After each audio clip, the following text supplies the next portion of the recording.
Bismillahirrahmanirrahim. Assalamualaikum warahmatullahi wabarakatuh.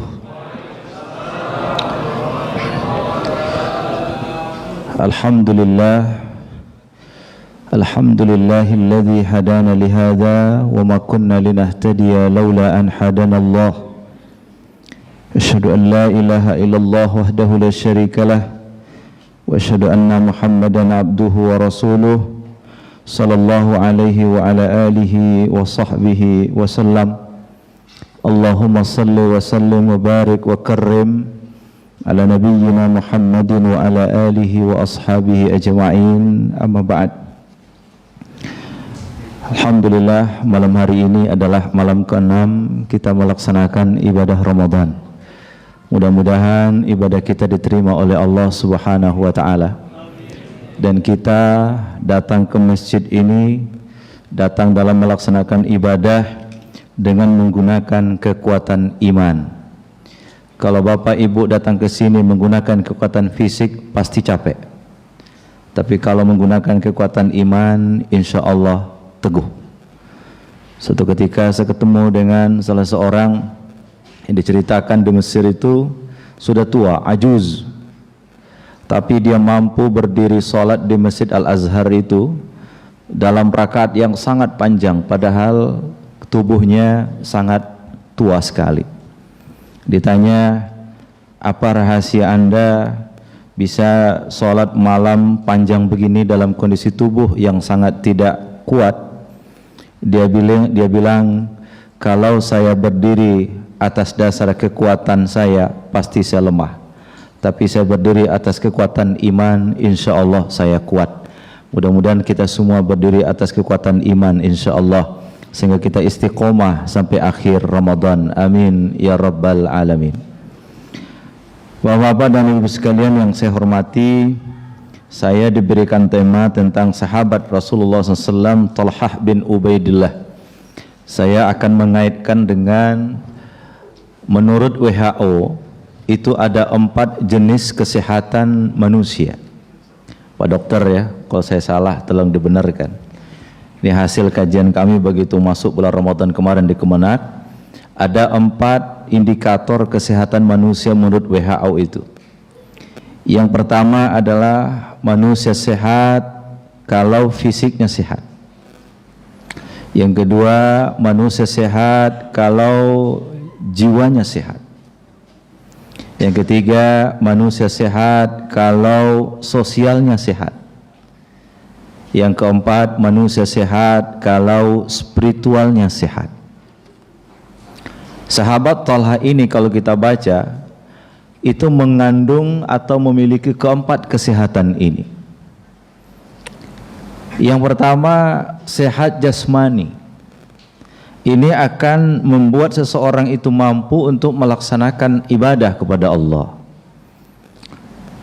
Akan tetapi di dalam bahasa Arab itu antara sehat dengan afiat itu berbeda.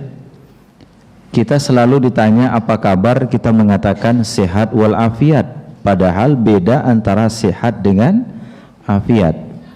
Kalau kita mampu berjalan ke tempat ini tidak sakit, itu namanya sehat. Tetapi kesehatan yang kita gunakan di jalan yang tidak benar, tidak afiat. Ada orang yang hari ini berada di ruang ICU, merintih, menangis, mendengarkan kumandang azan subuh, tapi apa daya kaki tak mampu melangkah. Dibalik-balik dari jendela pintu rumah sakit dia dengar kumandang azan, menetes air matanya, tapi kakinya tidak bisa melangkah. Orang ini batinnya sehat, tapi jasmaninya tidak sehat. Mereka afiah, tapi tidak sehat. Kesehatan jasmani, itulah yang disebut dengan as-sihah. Kesehatan jiwa, itu yang disebut dengan afiah. Sahabat kita ini, Bapak Ibu sekalian yang saya muliakan, memiliki kesehatan yang luar biasa, sehingga perperangan-perperangan yang dilakukan oleh Rasulullah SAW itu hampir semua diikuti oleh Talhah bin Ubaidillah, sehingga Rasulullah sallallahu alaihi wasallam salah satu jaminan para sahabat yang dijamin masuk surga adalah Talhah bin Ubaidillah. Talhah dijamin masuk surga. Kita ini sudah ada jamin masuk surga atau belum? Sudah ada belum Pak jaminan masuk surga? Kalau untuk kehidupan dunia dijamin Allah. Persoalan rezeki tidak usah takut, Allah jamin kita. Bahkan dalam Al-Quran, janganlah kau bunuh anakmu gara-gara kamu takut miskin. Al-Quran mengatakan nahnu narzuquhum, anak yang kau takutkan itu maka kami yang akan memberikan rezekinya. Orang yang beriman itu tidak khawatir, nanti kalau saya pensiun bagaimana anak saya, nanti kalau saya begini bagaimana keponakan saya, cucu saya. Orang yang beriman tidak takut. Selama dia berada di bumi ini, maka rezekinya dijamin oleh Allah Subhanahu wa taala. Yang belum dijamin adalah apakah kita masuk surga ataukah kita masuk neraka. Kalau persoalan dunia sudah dijamin Bapak Ibu sekalian. Ustadz, berat betul ujian saya. Al-Quran mengatakan tidak berat. La yukallifullahu nafsan illa wus'aha. Tidak akan pernah Allah bebani seseorang kecuali atas sasar kemampuannya. Jadi kesehatan fisik harus diikuti dengan kesehatan rohani, kesehatan jiwa. Itu yang kita sebut dengan sihah wal afiyah. Yang ketiga, walaupun orang sehat jasmaninya, sehat rohaninya, tapi kalau tidak sehat sosialnya, dia tidak dianggap orang baik. Orang yang rajin sholat, rajin zikir, rajin puasa, kekar badannya, tapi kalau jahat sama tetangga, tidak peduli kepada orang lain, maka dia tidak sehat sama sekali.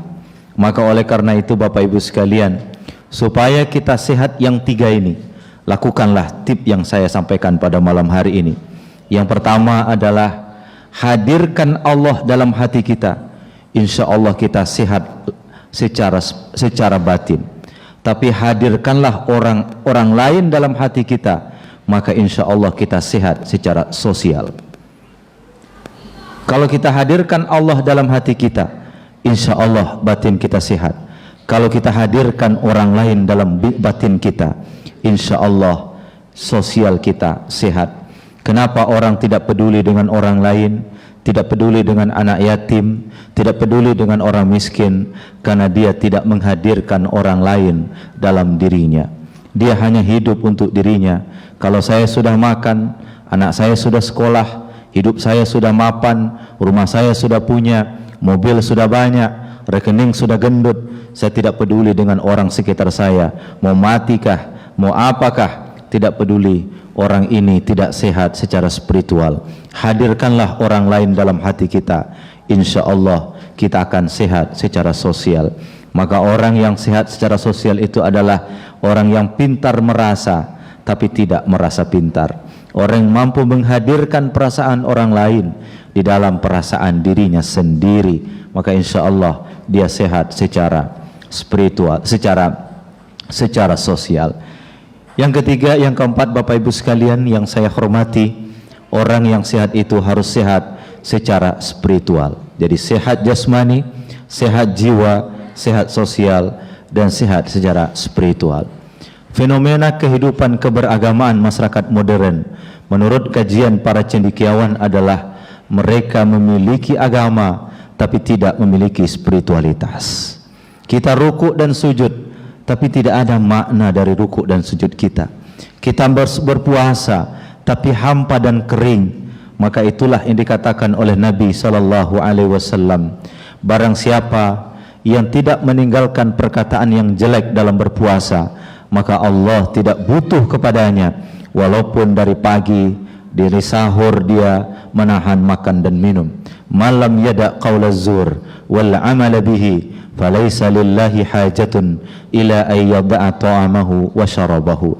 Maka oleh karena itu Bapak Ibu sekalian, sahabat Talhah ini keempat kesehatan itu dia miliki, sehingga di akhir hidupnya begitu banyak panah-panah yang masuk di tubuhnya. Dia luar biasa perjuangannya. Kenapa? Secara fisik dia sehat, dia mampu berjuang bersama Rasulullah SAW. Tapi perjuangan itu tidak akan mungkin dia lakukan kalau batinnya tidak sehat. sosialnya tidak sehat, dan spiritualnya tidak sehat. Ramadan hadir untuk kita semua agar kita sehat secara fisik. Sumu tasihu, berpuasalah kalian sehat, kata Nabi. Yang kedua, insya Allah dengan hadir tempat ini kita insya Allah sehat jiwa kita. Namun di balik semua itu, insya Allah kita juga sehat sosial kita. Kita berikan makan kepada anak yatim, kita berbagi buka puasa kepada orang yang membutuhkan. Itu adalah bentuk kesehatan sosial kita. Yang paling tinggi setelah itu adalah kita sehat secara spiritual. Dan keberagaman masyarakat modern sekali lagi adalah mereka memiliki agama tapi tidak memiliki spiritualitas. Mereka sujud dan rukuk tapi tidak tahu kemana sujud dan rukuk itu diarahkan. Mereka beragama tapi tambatan hatinya tidak tertuju kepada Allah Subhanahu wa ta'ala. Mudah-mudahan Ramadan ini memberikan kesan kepada kita untuk menjaga 4 kesehatan ini, dan kita belajar dari sahabat Nabi Muhammad sallallahu alaihi wasallam. Dengan kesehatan yang dia miliki, dia berdagang.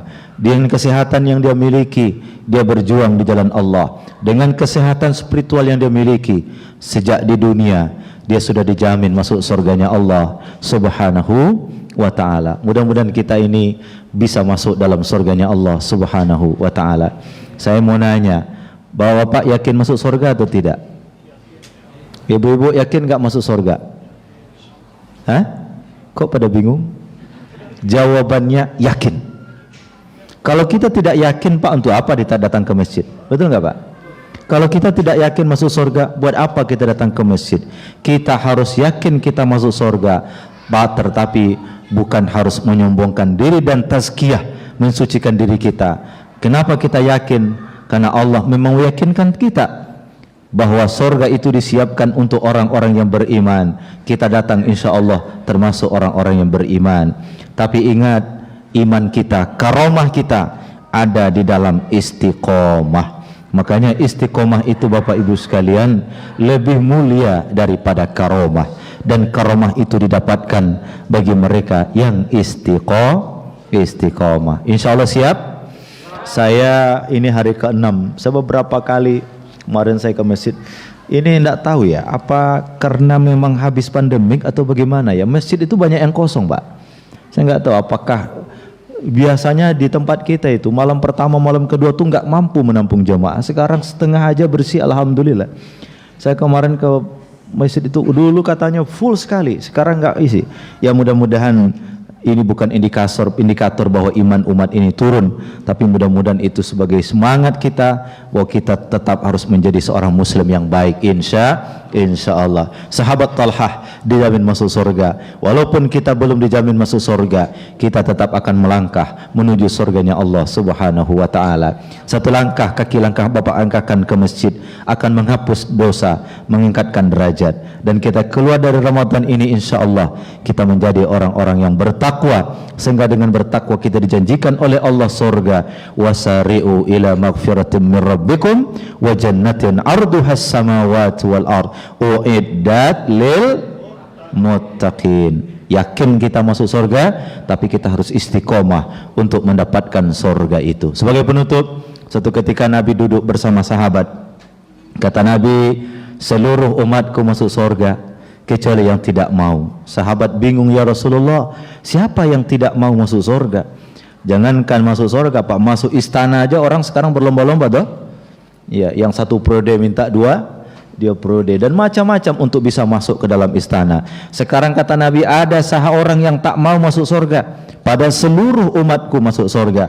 Sahabat bertanya, ya Rasulullah, siapa yang tidak mau masuk surga? Kata Nabi SAW, man ata'ani dakhalal jannah, yang taat kepadaku masuk surga. Wa man asani faqad aba, yang mendurhakaiku itulah orang-orang yang enggan masuk surga. Kita insya Allah taat dan insya Allah bisa masuk surga. Dan kita berkumpul dengan Rasulullah dan para sahabat dan Talhah yang hari ini kita kaji.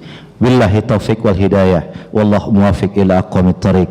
Wassalamualaikum warahmatullahi wabarakatuh.